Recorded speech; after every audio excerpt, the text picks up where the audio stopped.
This meeting to order. Please rise for the pledge.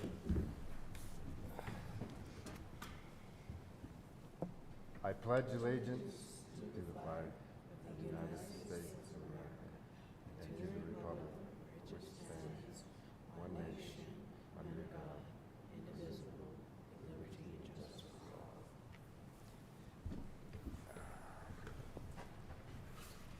all. Cheryl, would you do a roll call, please?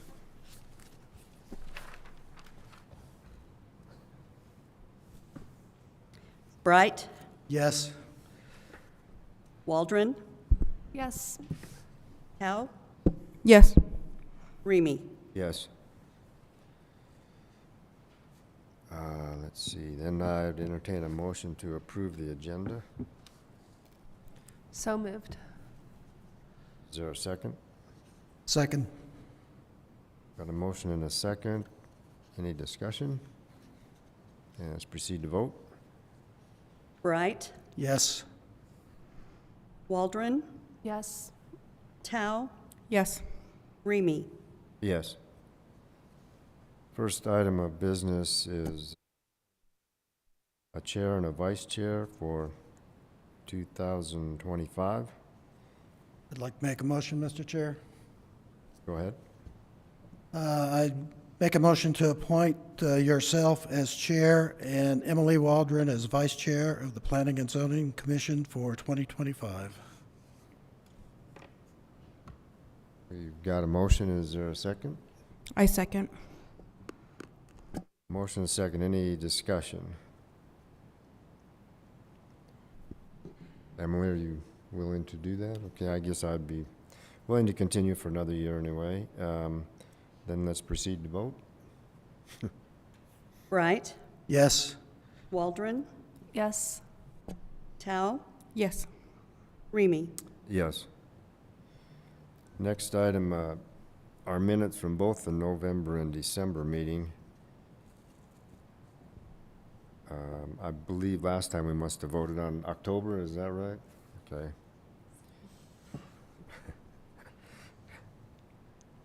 Anybody see anything, make any comments or anything, or? Okay. I'd entertain a motion then to approve them. I move to approve the minutes from both the November 5th, 2024 and December 3rd, 2024 Planning and Zoning regular meetings. Second. Motion and a second. Any discussion? And let's proceed to vote. Tao, Yes. Bright, Yes. Waldron, Yes. Remy. Yes.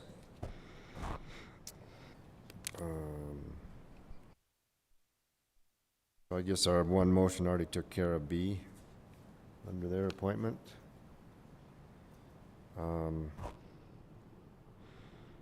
Is there anyone in the public that cares to speak to anything that's not already on the agenda? You have a limit of 3 minutes. Seeing none, let's move on to public hearings.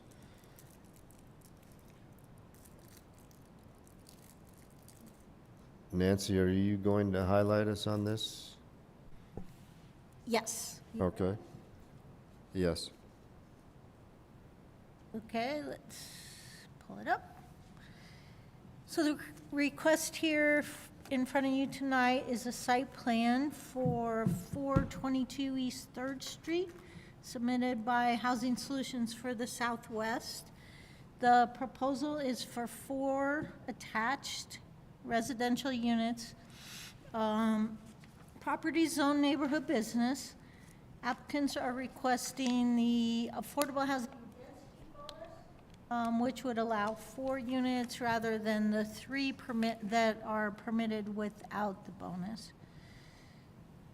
There is also a request here tonight for a special exception to the required off-street parking, but we'll go over that. So the location here is highlighted. It's on the corner of South Harrison and East 3rd Street. The property is currently vacant. We have adjacent to the west is also a townhome type project. of multifamily, and then on the other 3 sides are single-family homes. Here's a site plan showing here the 4 attached residential units. The request includes 5 parking spaces, 5 off-street parking spaces. I think I have that incorrect in some of the staff report. There's technically 4 total completely on-site and 1 which is located here partially in the right-of-way. I'll show you an proposed elevation.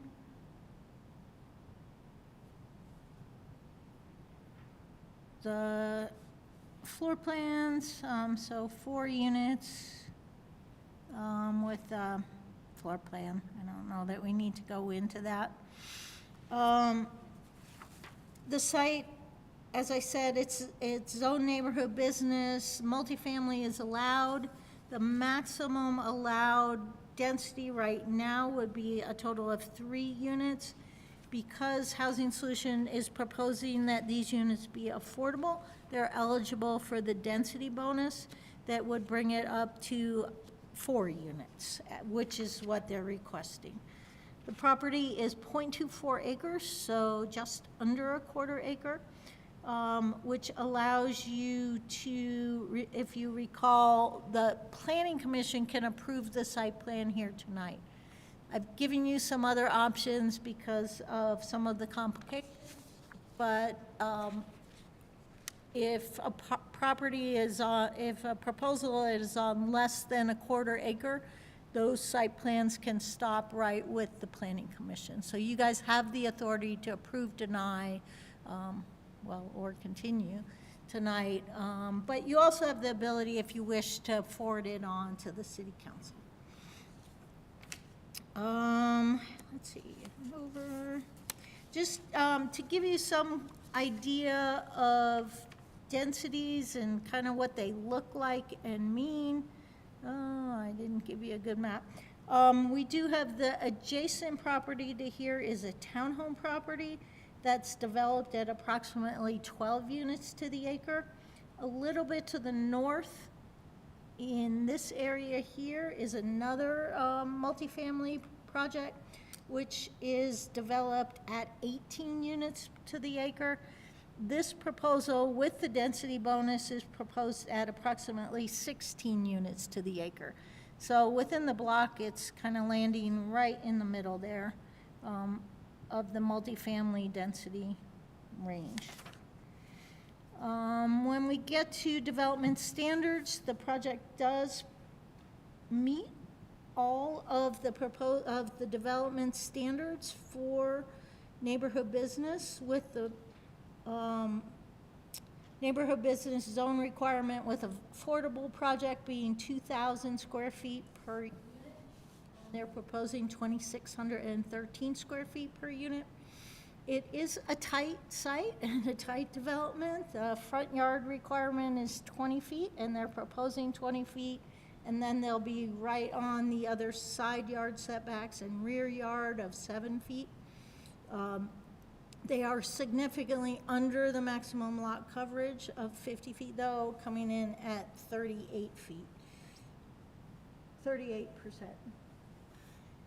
Thank you. The only issue here really is parking. So under our current code, 2 spaces per unit are required, or 8 spaces. 5 spaces total, or 1.25 spaces per unit is what is proposed here. Let's go over that. And I think, as you saw, the applicants did a pretty detailed analysis of why they felt that less spaces will work for this development.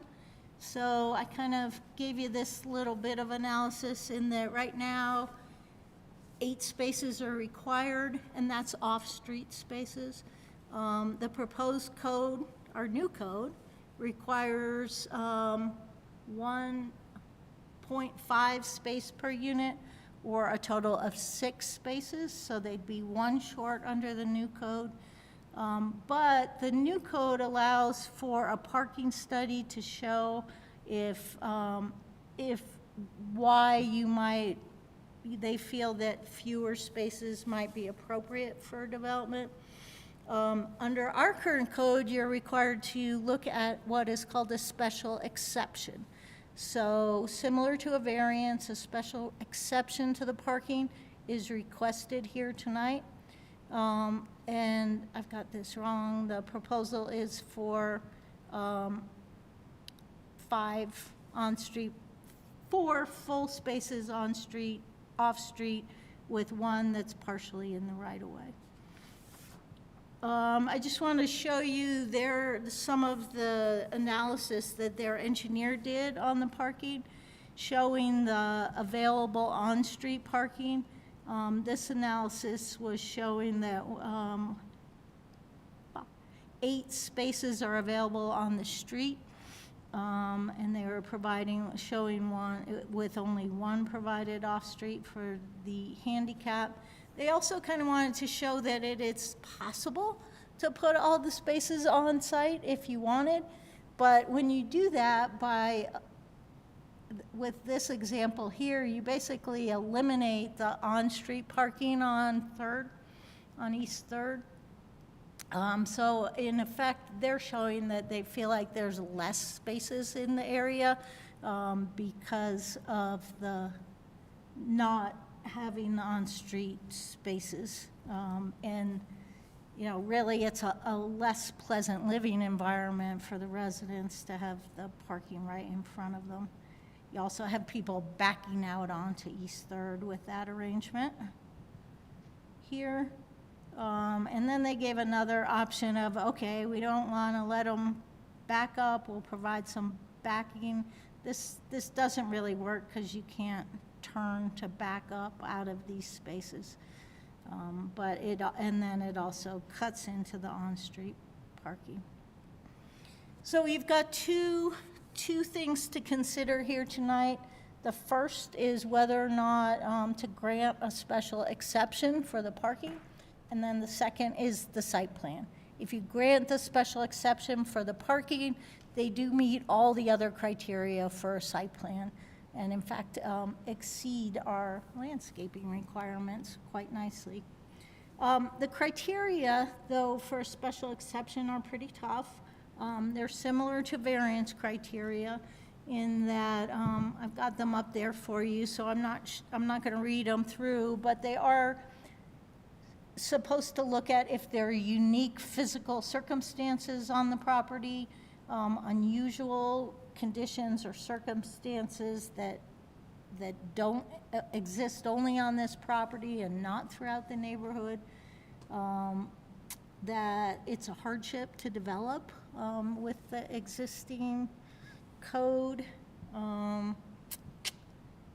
and that the exception, if granted, is the minimum exception that would afford relief. So pretty tough criteria there. I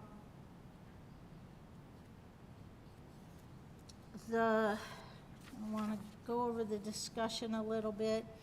The Planning Commission, you have the authority to grant it if you feel that the applicable criteria can be met. The criteria are definitely difficult to meet. Really, the main reasons to request the exception are that in the experience of the applicant, 2 spaces per unit requirement is excessive for affordable housing. There's definitely room on the site to meet the full parking requirement, but the applicant's really wishing to preserve a more pleasant living environment for the residents with less pavement. There are also a number of other related reasons that a reduced parking requirement do make sense for this project, including that the site is less than a quarter mile from City Market and the Central Business District, which would certainly allow residents easy access by bike or walking to most household needs. The project will be deed restricted for affordable housing, owned and operated by an experienced affordable housing provider that can easily prevent the use of parking spaces for items such as recreational vehicles. They could restrict leases to tenants with only one vehicle if it seems that the on-street parking solution becomes a problem. With the code criteria, the best I can do, I think, is to state that Third Street right-of-way is unusually wide in this block at 80 feet of right-of-way. Third Street does narrow to 60 feet in the next block over to the east. And that's kind of about the best I can do. As far as agency comments, we had a lot of back and forth on this one. So you have to review some of that with the idea that what happened was the first submittal had an incorrect width of the lot and the right-of-way. So we did do some back and forth, and the applicants redesigned, I believe, a couple of times to make sure that this fits on the property. So some of the comments from Doug Roth and Kevin Kistler have been addressed. And you can see that on the site plan here, that by using the alley and with the correct dimensions and pushing the parking spaces further onto the property, there is adequate turning radius to use the alley in this location. So yes, this site plan, even though they showed all of them, shows the 5 spaces, 2 on Harrison, 3 off of the alley, and then it does preserve all of the East 3rd Street right-of-way for on-site parking. You could still park on Harrison over in this location also. So what we've got for you is alternatives. They're a little different than usual, so I'll go over them. I've got number 1, you can approve the application for a special exception and site development plan for the fourplex. Include any conditions necessary for compliance with the land use code. You could deny the application for the special exception and site development plan, telling people why. You can ask for more information and table it, and continue to a date certain, or I've given you a 4th different one, which would be make a recommendation on approval or denial of the application and special exception, and refer the application to the city council to make the decision to approve or deny the application. With all of that, staff is recommending alternative 1, which would be approval of the application with the special exception and the site development plan. We've given you a draft resolution there, and let me know if you have any questions. The applicants are here to present the project also. Anybody have any questions for Nancy before the applicant comes up? Nancy, on those 4 things you just listed, it's still going to go to city council, right? No. Not necessarily, because it's less than a quarter acre in size. Okay. Remember, that's the one code exception right now for site plans. They don't have to go on. And you also have the authority under the code to grant the special exception.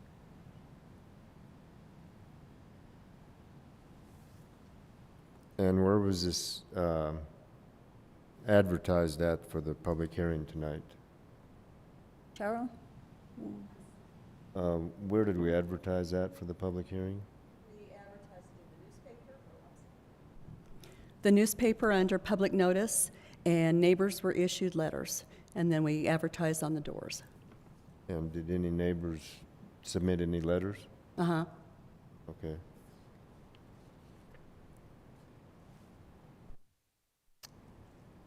Anything, Bob?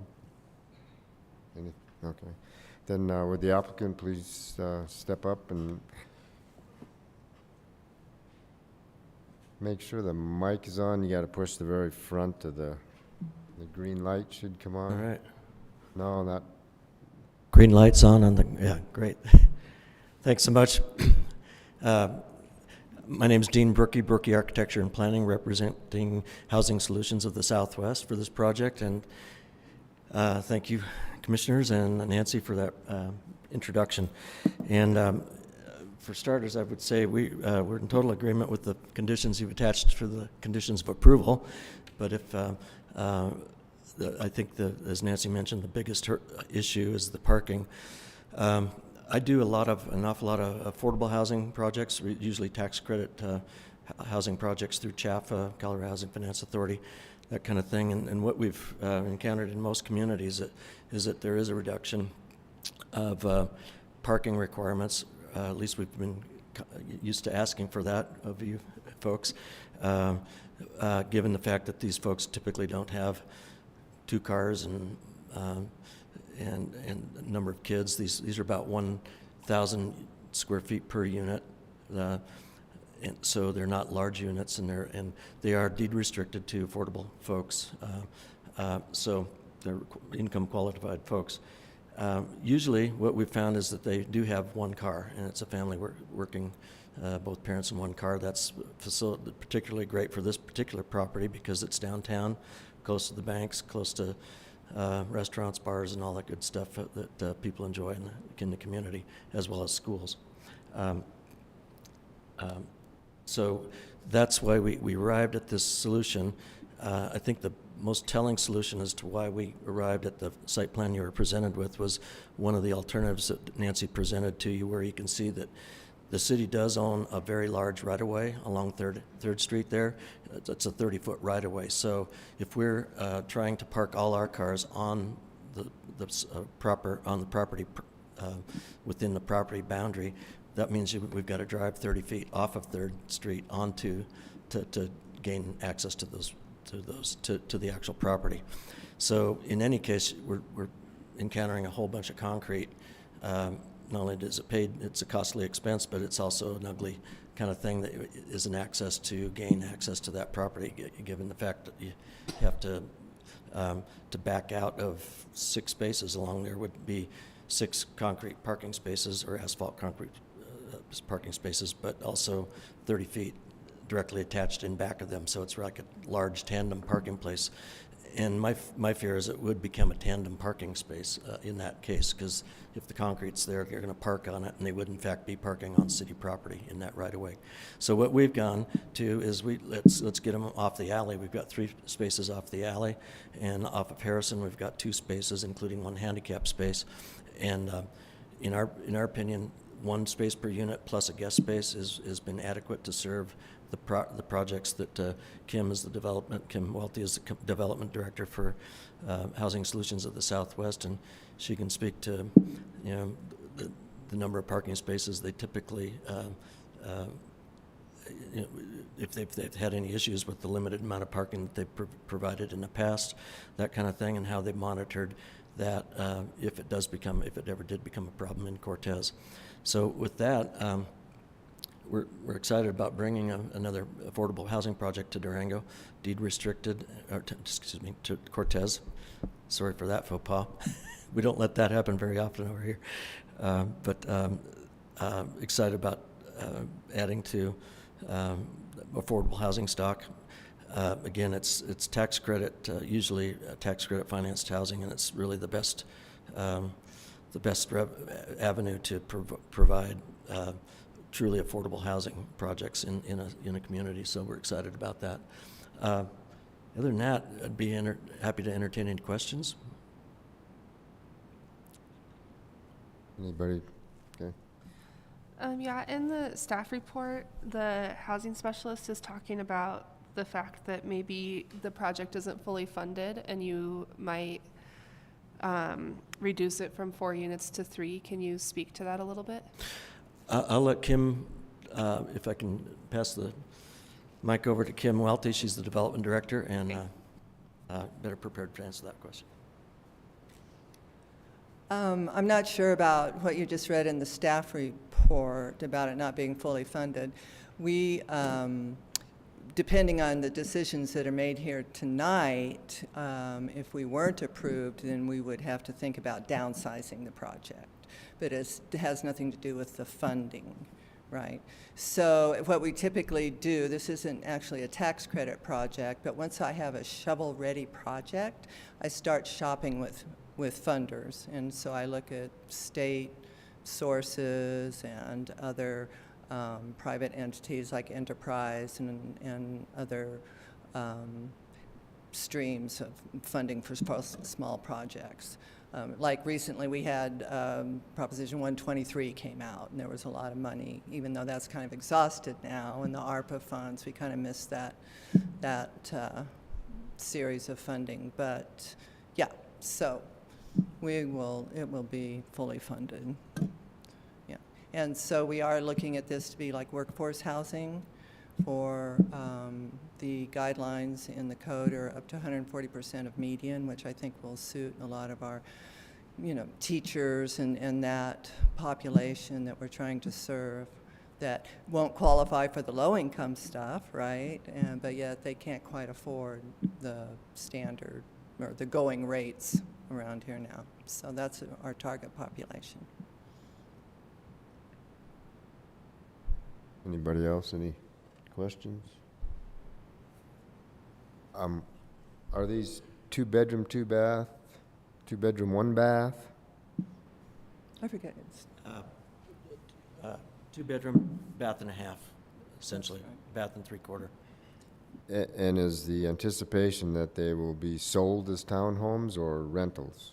No, these are rental apartments only. They will not be sold. It would be a single owner, which will be Housing Solutions of the Southwest. And they're the property manager and qualify these folks through income qualification standards. Yeah. Okay, thank you. Anything else? All right, thank you. We'll go ahead and open this for a public hearing.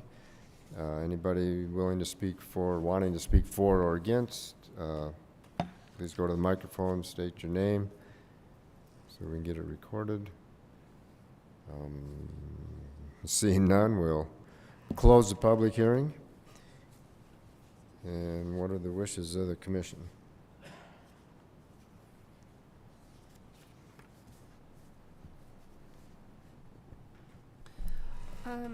Well, I think it's important to consider the fact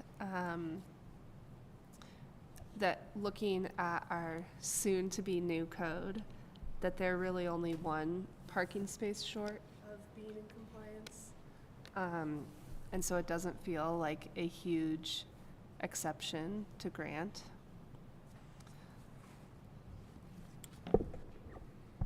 I think the idea that the street is so wide there that it allows for parking on both sides, I guess would be a consideration also. Yeah, Mr. Chairman, I think I'm comfortable with the project as presented. Okay.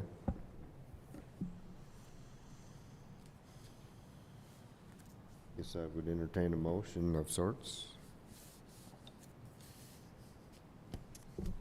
Okay, I make a motion to approve Planning and Zoning Resolution Number 1, Series 2025, a resolution approving a special exception and site development plan for 4 residential units on property located at 422 East 3rd Street, Cortez, Colorado, in the neighborhood business zone with the following conditions.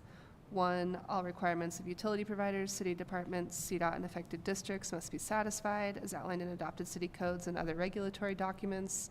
Specifically, all public improvements shall comply with the minimum requirements of the 2009 City of Cortez Construction Design Standards and Specifications.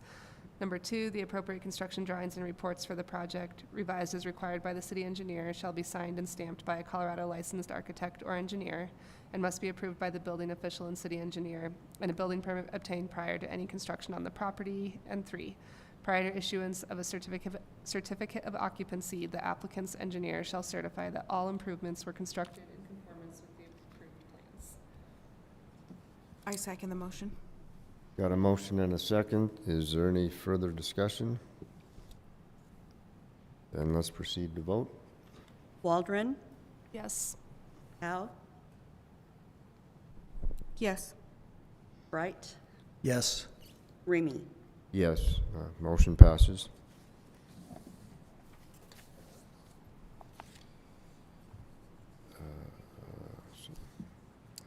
Next item is any unfinished business.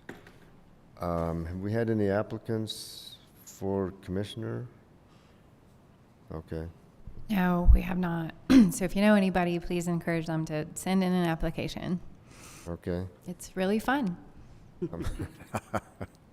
Well, they got to put up with you, don't they? So I don't know. Any new business? Then let's go ahead and move on to the presentation of the Transportation Master Planning. Thank you. Just to introduce myself, I'm McLean Farmer with Jones & DeMille Engineering. We recently opened an office here in Cortez. We're in the Chamber of Commerce building with a couple of those offices within that building. And I just wanted to introduce Ty, give him a second to introduce himself, and then I'll jump into this here in a second. So my name is Ty Kobenafer, like McLean said. I work for Jones DeMille Engineering. I grew up in Mancus, moved away, spent about 10 years away, and now we're back and able to open an office here and provide some support to the community and to the city of Cortez. So thank you guys. Awesome. So I'm in our Richfield, our corporate office, and I do transportation planning, design, work throughout the state of Utah, Colorado, a little bit in some of the other states here and there. But today we're working with Brian and his team at Public Works to develop this transportation plan. The reason we're here today is to present to the Planning Commission because this does affect land use. It affects code in some aspects. And so we really want you to understand what's going on. We don't want to come to you with an end product and not be able to get your input. And so today's purpose is just to give you a briefing. There will be opportunity later on to provide comment on the information that I'm showing you tonight. And then we'll take those comments, address them, and then we'll work on finalizing the plan through the public involvement process and so on. Any questions before I dive into it? Okay. So let's talk about what a transportation plan is just for a quick minute. The purpose of a transportation plan is to basically plan your roadway network so that you don't end up having multiple issues. As we've gone through the planning process, we've seen how a lack of planning can impact the transportation system. The hope is that this planning document, phases 1 and 2, will help you to improve the transportation network here in Cortez City. And that's what the ultimate goal is to improve the transportation network. So what I'm going to do is I'm going to go through this little, what we call a story map tonight. It's not finished by any means. We're still in the process of making this, but I want you to understand what we're doing here, specifically on the mapping side, and then we'll be providing you a link to this to review once we finish things up, and you can provide comment that way as well. So this homepage, this is what the final product will look like. This homepage is just showing you the title there, this little button on the bottom. See if I can make this work.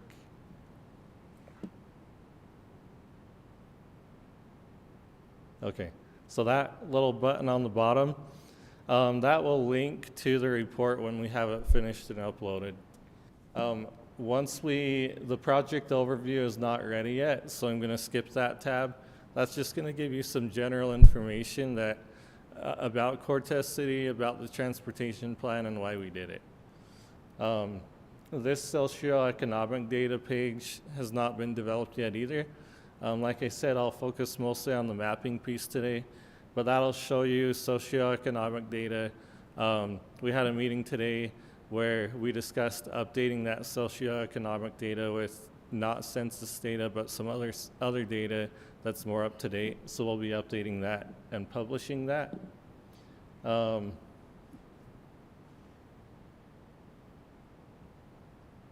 Okay. So this section of this story map is the bulk of the transportation plan. This is the mapping piece. So when we talk about transportation, we designate roadways based on traffic, traffic volume, basically roadway width. So how many lanes there are on that road, the amount of traffic that it can carry, so the capacity, as well as speed. So there's different classifications. There's major collector, minor collector, arterial, and highways. Those are basically the 4 classifications that we look at. And so if you look here on the left-hand side, currently CDOT doesn't have many roads classified here in Cortez. A lot of the classifications are linked to being able to get funding here in Cortez. And so we've developed a planned network on the right-hand side that you can see there that will, number one, benefit you by possibly being able to seek funding opportunities, but also matching up, having CDOT match your classification system based on the analysis that we did to develop this. Any questions on this map? Okay. Excuse me, I do have a question. Yeah. Are you going to be incorporating multiple types of transportation? Yeah, well, I do have a tab up here for active transportation. So that's like cycling, pedestrian, things like that. Yeah. And with marking these roads, I guess you could say, like, what kind of fundings would be beneficial to the community when registering these roads? Are you're talking what kind of funding you said? Yes, like what will benefit? Yeah, so there's different funding that you can go after. I'm not super familiar with each type. There's raised funding that you can go after. The higher classification of roadway, the better it looks. So if you have classifications such as arterial, it's going to look better on a funding application than if you're going after funding for just a local residential street, because it has a higher traffic volume on that road. Does that make sense? Yeah. So there's different funding sources out there though besides RAISE. There's oh man, I'm blanking on the name. It's a federal highways program for federal access to like national parks, things like that. So Mesa Verde, there's potential to basically capitalize on the access to the state, to the Mesa Verde Park as well. I'm just blanking on the name at this point. Any other questions on that funding piece? I do have a question on how is safety going to fit into this? Seems like it needs to have a separate section, or Yes. it's in my mind, it's extremely important. Yeah, so there's 2 phases to the project. Phase 1 was working with Public Works and the engineering department, identifying the safety pieces, especially on CDOT routes, where basically safety plans need to be developed. So we've gone through and talked about frontage roads. We've talked about, I'll pull up a memo here in a second that we can send you as well, that goes through all of the projects that we've developed to help with safety and traffic flow. One of those being the intersection of Highway 491 and 160. That Y intersection there, that's one that we looked at and provided a good solution to help with that intersection by itself. So there's a lot that I could go into on the safety component, but I can get you a document that has all of those projects listed out as well. We also will be coordinating with the Safe Streets for All project that's going on right now as well. So that will be incorporated into this document as well. This map, I'm just going to breeze over this one. This map is just showing you paved versus gravel roads within the city. We do have to update this map because the shapefile that we got didn't have all of the roads in it. So we do have to update this one. This map, I don't know if you guys saw two little tubes across some of the roads. Probably, when was that? September-ish. We put two little tubes across the road at all of these locations that you see here on the map. And what they do is they count traffic, they give you speed, and they give you the types of vehicles that are on those roads. So this fed into the analysis that we did to develop what roads should be classified as what type. If you click on each of these points,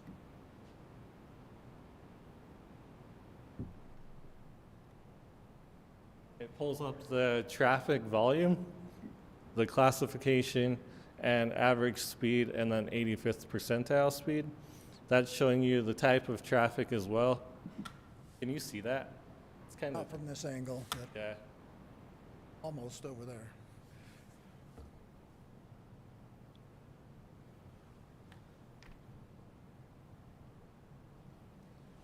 So within that little pop-up, you can see the different classifications and percentages. And then on the right-hand side, you can see the different classification images. So you can see which ones are trucks, which ones are cars, bikes, and so on.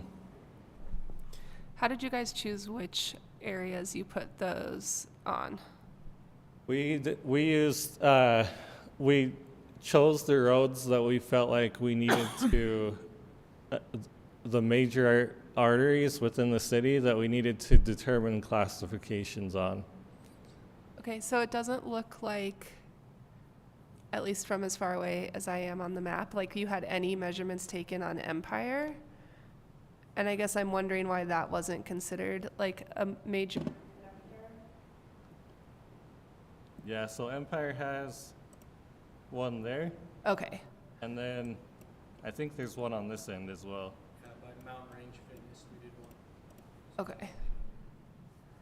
Okay, thanks. Yeah, that was just hard to see from the other angle. Sorry. Like I said, we still have some work to do on this too, so it'll be cleaned up once we get it done. Are you going to be prioritizing areas that need attention? Yes, I'll jump to that in just a second. As far as roadway conditions, is that what you mean? Well, all the above with the Okay. safety. Yeah. Yep. Okay. Speaking of road safety, this is a crash heat map. You can see up there the hot spots within the city. Of course, the highways see the highest volume of crashes. And those intersections that are unsafe, you can see are hot spots within the city. We do it as a heat map so that you can see hot spots rather than a bunch of dots on a map. It just looks a lot better that way. So that helps you see where the crashes are happening, and then we're using that data to help us develop where to propose projects and what to do for those projects. Is this presentation available on internet that we could look at it? It will be. Once I publish this, or once I give this to the city, I don't want to give it yet because it's not complete, but it will be. The active transportation piece, you can see up here on the screen, you talked about multimodal traffic, so pedestrians, cycling, things of that nature. You can see that up here on the screen.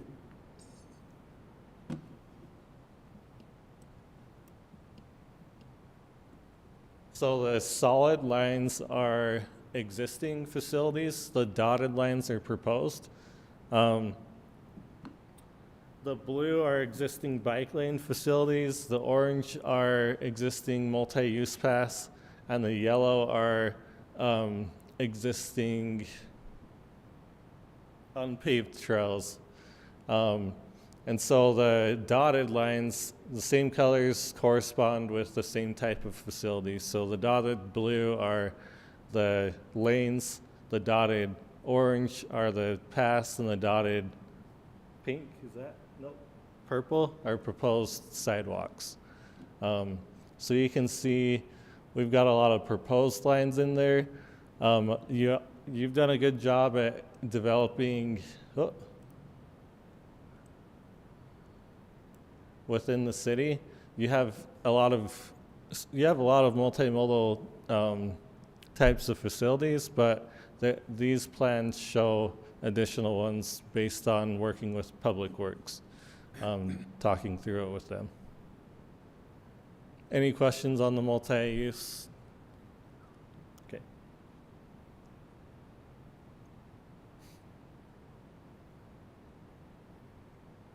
This is a very simple map.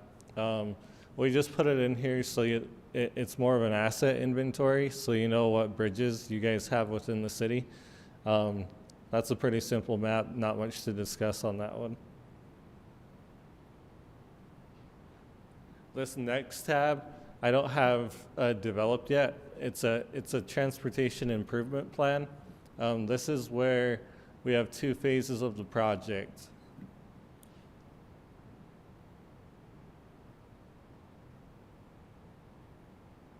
So phase 1 was looking at only CDOT roads. Phase 2 is looking at all of the city streets, including connections to CDOT roads. So this memorandum that we have developed, which the city is going to be submitting to CDOT this Friday, is a list of projects on all 3 highways within the city that deal with safety and capacity concerns. So you can see we've got a list of anywhere from 10 to 15 projects in some cases on some of these highways. And I can provide you this document so that you can read through all of those projects.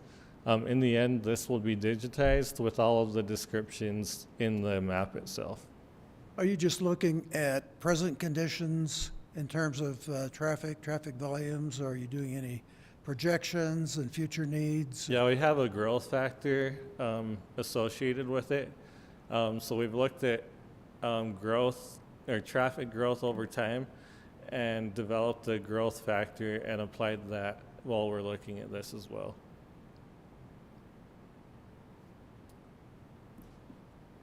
Good question. Are you going to do any public participation with this? Yeah. So once we develop the plan, let me get back to the screen here. Once we develop this plan, and we want to present it also to not only you but council, so they know what's going on. We don't want to go to the public without the elected officials knowing what's going on as well. So that if they get questions, they know what's going on too. We'll go to public comment. The public can provide their comment on basically on this map, this presentation that we're showing here, and then we'll take those comments and address those over time.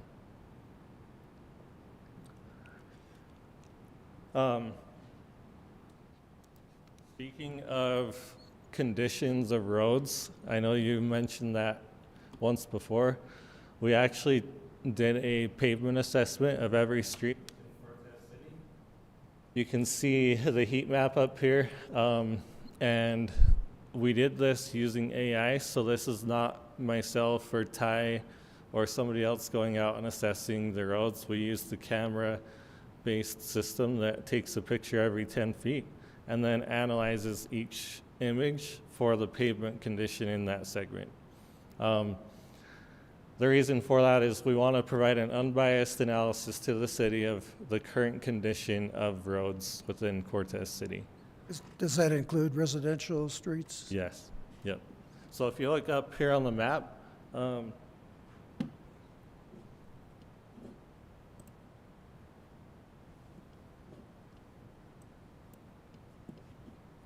gonna filter out. Red means bad, green means good. I'm gonna show you up on the map based on the assessment we did.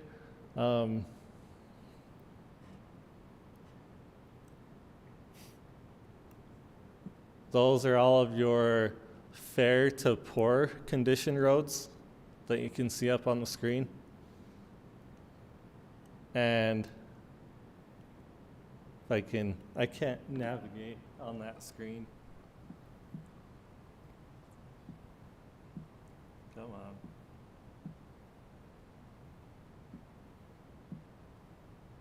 Well, maybe.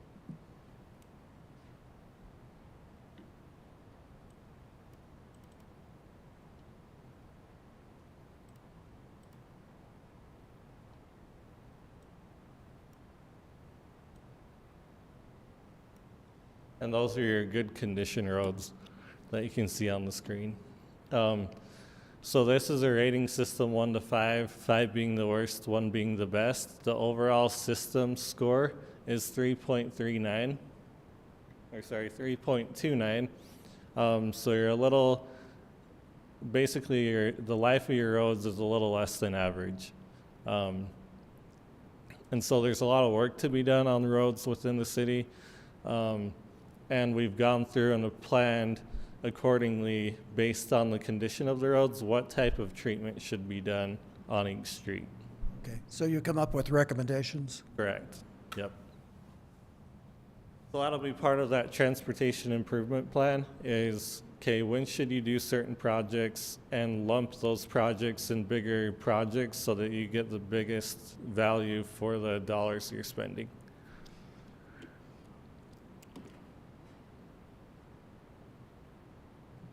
I'm over my time, so I'm surprised Rachel hasn't shut me up yet, but just one more item, this documents tab.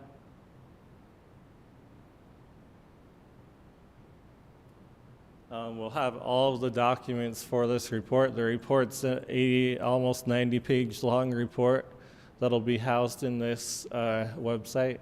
We'll have an appendix. The appendix is typically about 300 pages long with all of the figures and things like that that helped us develop this. And then we'll have links to all of the city websites. We like to provide this to the city so that during your planning commission meetings or during council meetings, you can use this as a tool to look up whatever you want within those meetings as well. Any questions? I know I took a little bit more time than I was allotted, but any questions regarding the plan or what we're trying to do here on the transportation planning? What's the time frame? So we're turning over the report to city staff for review. They're going to have comments back by the end of January. Then we're going to take those comments, address them, finalize things. We're presenting to council, or hoping to present to council end of January as well. And then we'll be going to public comment most likely middle to end of February, depending on the code public comment, what time frame that takes. So we don't want to put this out for comment and the code out for comment at the same time. So I'll just wait to hear back from city staff on how those two are going to line up. So we're kind of waiting for the public comment until we don't want to burn the public out on public outreach. We want to make sure we get good comment and good feedback from the public as well. Go ahead. The presentation that you're going to do for council at the end of January, will all of the stuff that's in progress tonight that we didn't get to see, will they get to see that? Yeah, I should be able to have it done by then. Okay. Yeah. We finalized a lot of this stuff a couple weeks ago, and we just tried to pull together as much as we could for tonight. And then I can send Rachel a link if you're okay with that, and you can share it with the planning commission as well? Does that work? Okay. Sure, yeah, we can do that. Okay.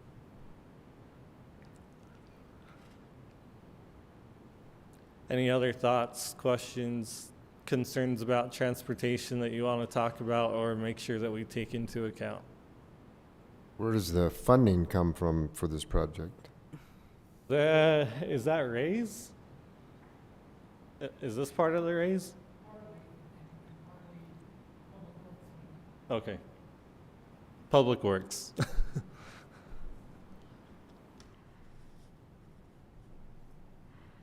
Okay, if there's no more questions, we'll continue to work on the project and then we'll continue to give updates as we get further along.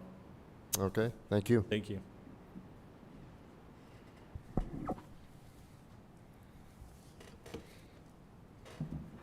Any other items of business? So I would entertain a motion to adjourn then. I second.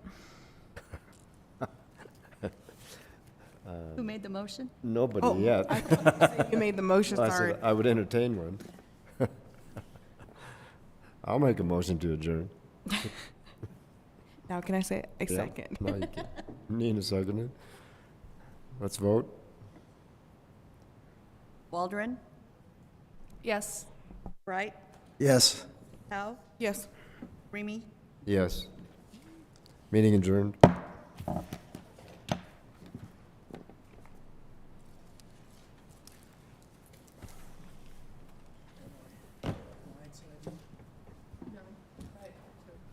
We had a side discussion ahead of time.